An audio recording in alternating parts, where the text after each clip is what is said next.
Thus Caesar spake, but doubtful murmurs ran throughout the listening crowd, this way and that, their wishes urging them. The thoughts of home and household gods and kindred gave them pause. But fear of Caesar and the pride of war their doubts resolved. Then Laelius, who wore the well-earned crown for Roman life preserved, the foremost captain of the army, spake. O greatest leader of the Roman name, if 'tis thy wish the very truth to hear, 'tis mine to speak it. We complain of this, that gifted with such strength thou didst refrain from using it. Hadst thou no trust in us?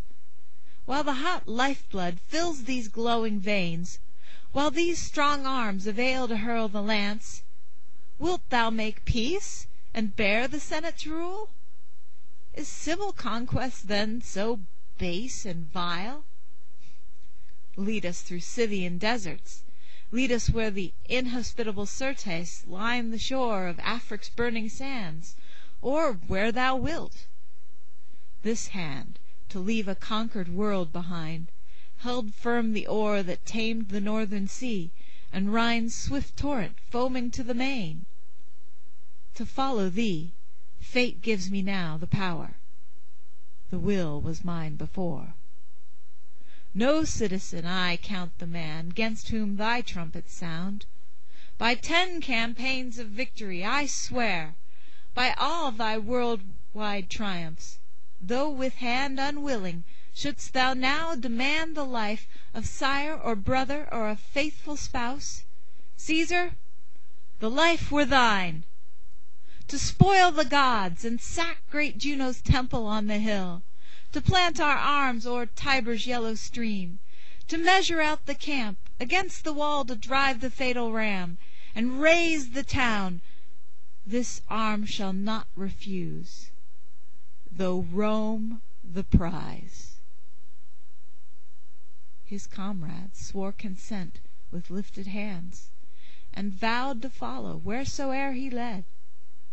And such a clamor rent the sky as when some Thracian blast on Ossa's pine-clad rocks falls headlong, and the loud re-echoing woods, or bending or rebounding from the stroke, in sounding chorus lift the roar on high.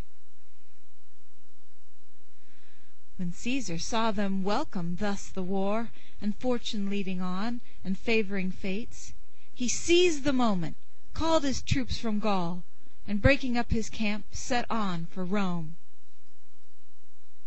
The tents are vacant by Lake Leman's side. The camps upon the beetling crags of Vosges no longer hold the warlike Lingon down, fierce in his painted arms. Isere is left, who past his shallows gliding, flows at last into the current of more famous Rhone, to reach the ocean in another name. The fair-haired people of Cevenus are free. Soft Aude, rejoicing, bears no Roman keel, nor pleasant Var, since then Italia's bound. The harbor sacred to Alcides' name, where hollow crags encroach upon the sea, is left in freedom. There nor Zephyr gains nor Caurus access, but the Circean blast forbids the roadstead by Menacus' hold. And others left the doubtful shore, which sea and land alternate claim, whene'er the tide pours in amain, or when the wave rolls back. Be it the wind which thus compels the deep from furthest pole, and leaves it at the flood, or else the moon that makes the tide to swell, or else, in search of fuel for his fires, the sun draws heavenward the ocean wave. Whate'er the cause that may control the main, I leave to others. Let the gods, for me, lock in their breasts the secrets of the world. Those who kept watch beside the western shore have moved their standards home. The happy Gaul rejoices in their absence. Fair Garonne through peaceful meads glides onward to the sea, and where the river broadens 'neath the cape, her quiet harbor sleeps. No outstretched arm, except in mimic war, now hurls the lance. No skilful warrior of Sen directs the scythed chariot 'gainst his country's foe.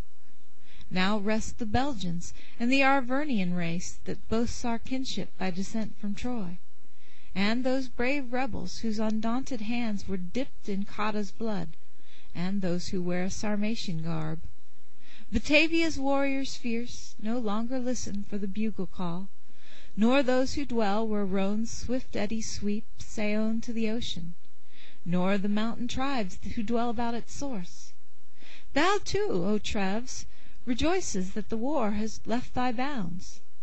Ligurian tribes, now shorn, in ancient days first of the long-haired nations, on whose necks once flowed the auburn locks in pride supreme, and those who pacify with blood accursed savage Teutates, Hesus' horrid shrines, and Taranis' altars, cruel as were those loved by Diana, goddess of the north. All these now rest in peace. And you, ye bards, whose martial lays send down to distant times the fame of valorous deeds in battle done, pour forth in safety more abundant song. While you, ye Druids, when the war was done, to mysteries strange and hateful rites returned. To you alone 'tis given the gods and stars to know or not to know, secluded groves your dwelling place, and forests far remote. If what ye sing be true, the shades of men seek not the dismal homes of Erebus or death's pale kingdoms, but the breath of life still rules these bodies in another age, life on this hand and that, and death between. Happy the peoples 'neath the northern star in this their false belief. For them no fear of that which frights all others. They with hands and hearts undaunted rush upon the foe, and scorn to spare the life that shall return. Ye too depart, who kept the banks of Rhine safe from the flow, and leave the Teuton tribes free at their will to march upon the world. Caesar, with strength increased and gathered troops, new efforts daring, spreads his bands afar through Italy and fills the neighboring towns. Then empty rumor to well-grounded fear gave strength, and heralding the coming war in 100 voices midst the people spread. One cries in terror, "Swift the squadrons come where Nar with Tiber joins, and where in meads by oxen loved Mavania spreads her walls." Fierce Caesar hurries his barbarian horse. Eagles and standards wave above his head, and broad the march that sweeps across the land. Nor is he pictured truly. Greater far, more fierce and pitiless, from conquered foes advancing, in his rear the peoples march, snatched from their homes between the Rhine and Alps to pillage Rome while Roman chiefs look on. Thus each man's panic thought swells rumor's lie. They fear the phantoms they themselves create. Nor does the terror seize the crowd alone, but fled the fathers, so the consuls first issuing their hated order, as for war. And doubting of their safety, doubting too where lay the peril, through the choking gates, each where he would, rushed all the people forth. Thou wouldst believe that blazing to the torch were men's abodes, or nodding to their fall. So streamed they onward, frenzied with affright, as though in exile only could they find hope for their country. So when southern blasts from Libyan whirlpools drive the boundless main, and mast and sail crash down upon a ship with ponderous weight, but still the frame is sound, her crew and captain leap into the sea, each making shipwreck for himself. 'Twas thus they passed the city gates and fled to war. No aged parent now could stay his son, nor wife her spouse, nor did they pray the gods to grant the safety of their fatherland. None linger on the threshold for a look of their loved city, though perchance the last. Ye gods, who lavish priceless gifts on men, nor care to guard them, see victorious Rome, teeming with life, chief city of the world, with ample walls that all mankind might hold, to coming Caesar left an easy prey. The Roman soldier, when in foreign lands, pressed by the enemy, in narrow trench and hurried mound, finds guard enough to make his slumber safe. But thou, imperial Rome, alone on rumor of advancing foes, art left a desert, and thy battlements they trust not for one night. Yet for their fear this one excuse was left: Pompeius fled. Nor found they room for hope, for nature gave unerring portents of worse ills to come. The angry gods filled earth and air and sea with frequent prodigies. In darkest nights strange constellations sparkled through the gloom. The pole was all afire, and torches flew across the depths of heaven. With horrid hair a blazing comet stretched from east to west and threatened change in kingdoms. From the blue pale lightning flashed, and in the murky air the fire took divers shapes. A lance afar would seem to quiver, or a misty torch. A noiseless thunderbolt from cloudless sky rushed down, and drawing fire in northern parts, plunged on the summit of the Alban Mount. The stars that run their courses in the night shone in full daylight, and the orbed moon, hid by the shade of earth, grew pale and wan. The sun himself, when poised in mid-career, shrouded his burning car in blackest gloom, and plunged the world in darkness, so that men despaired of day, like as he veiled his light from that fell banquet which Mycenae saw. The jaws of Aetna were agape with flame that rose not heavenwards, but headlong fell in smoking stream upon the Italian flank. Then black Charybdis from her boundless depth threw up a gory sea. In piteous tones howled the wild dogs. The vestal fire was snatched from off the altar, and the flame that crowned the Latin festival was split in twain, as on the Theban pyre in ancient days. Earth tottered on its base. The mighty Alps from off their summits shook the eternal snow. In huge upheaval, ocean raised his waves o'er Calpe's rock and Atlas's hoary head. The native gods shed tears, and holy sweat dropped from the idols. Gifts in temples fell. Foul birds defiled the day. Beasts left the woods and made their lair among the streets of Rome. All this we hear.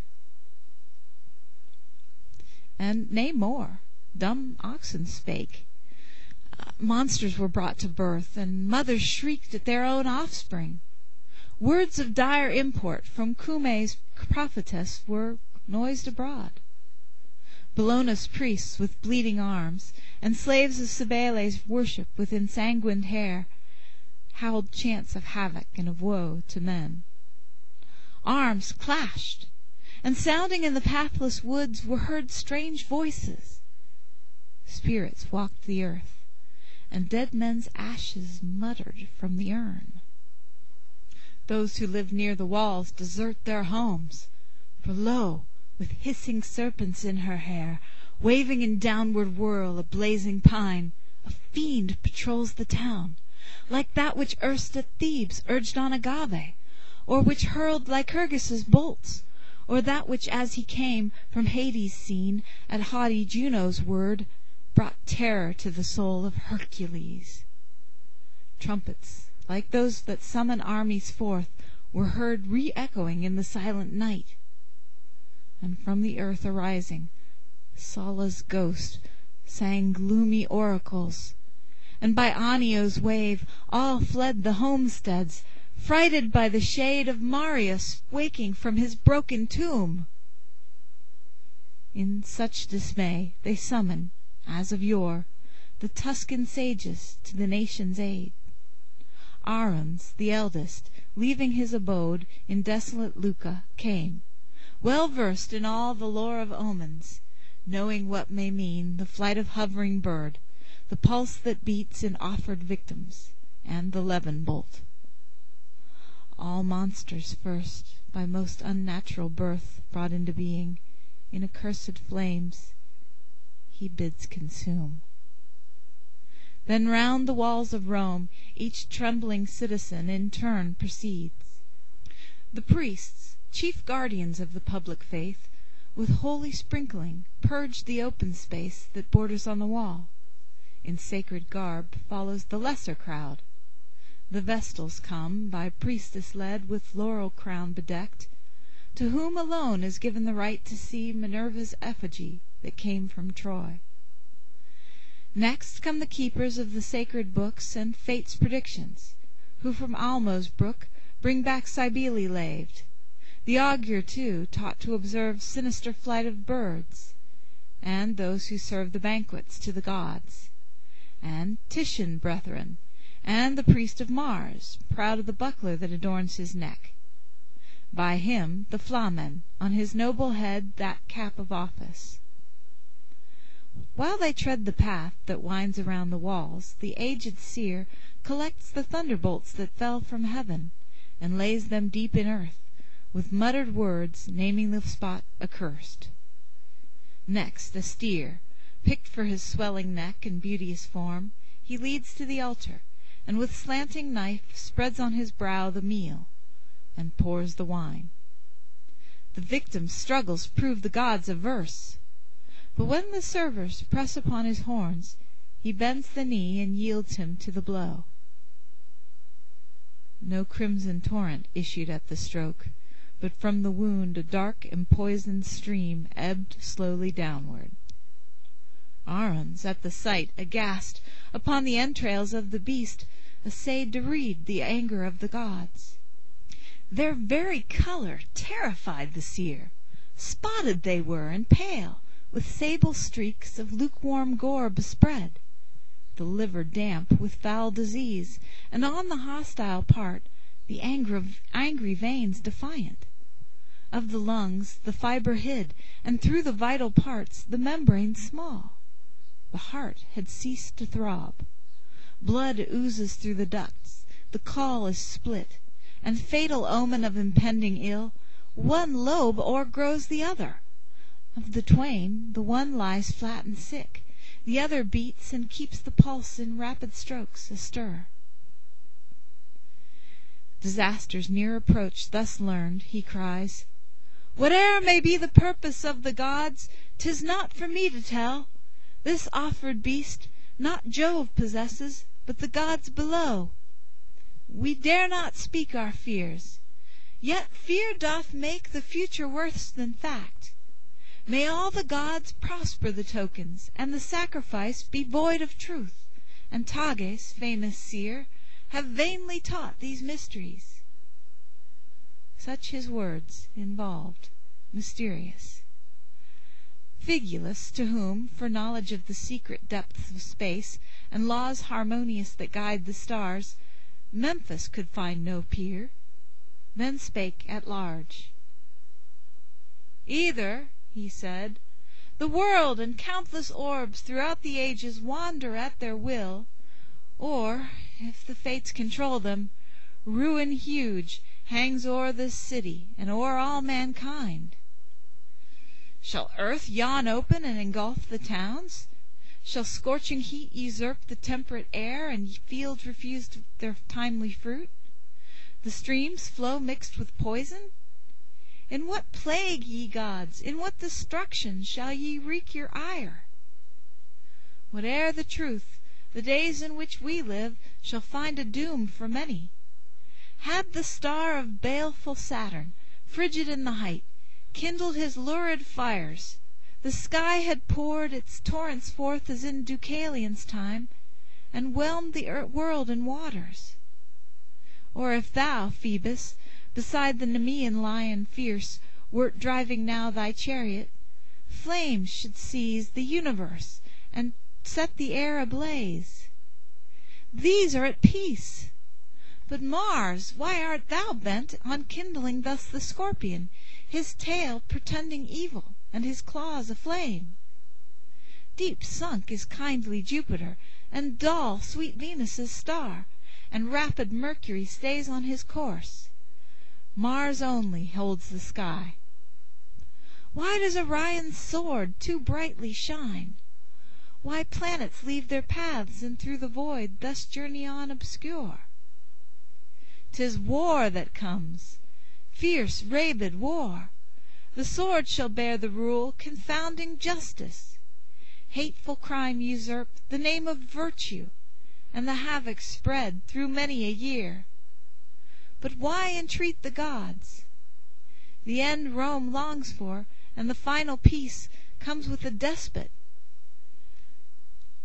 Draw thou out thy chain of lengthening slaughter, and, for such thy fate, make good thy liberty through civil war. The frightened people heard, and as they heard, his words prophetic made them fear the more.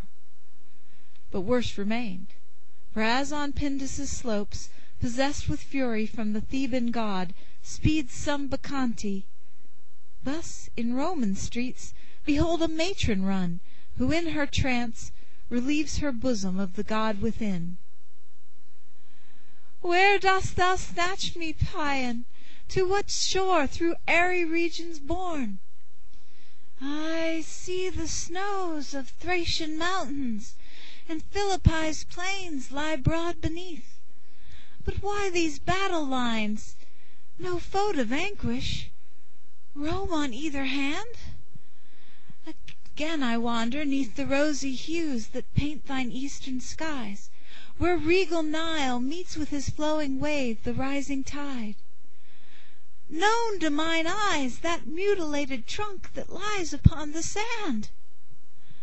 Across the seas, by changing whirlpools, to the burning climes of Libya borne, again I see the hosts from Thracia brought by fate's command. And now thou bear'st me o'er the cloud-compelling Alps and Pyrenean summits, next to Rome. There, in mid-senate, see the closing scene of this foul war, in foulest murder done. Again the factions rise, through all the world once more I pass. But give me some new land, some other region, Phoebus, to behold, washed by the Pontic billows, for these eyes already once have seen Philippi's plains. The frenzy left her, and she speechless fell. End of Book 1.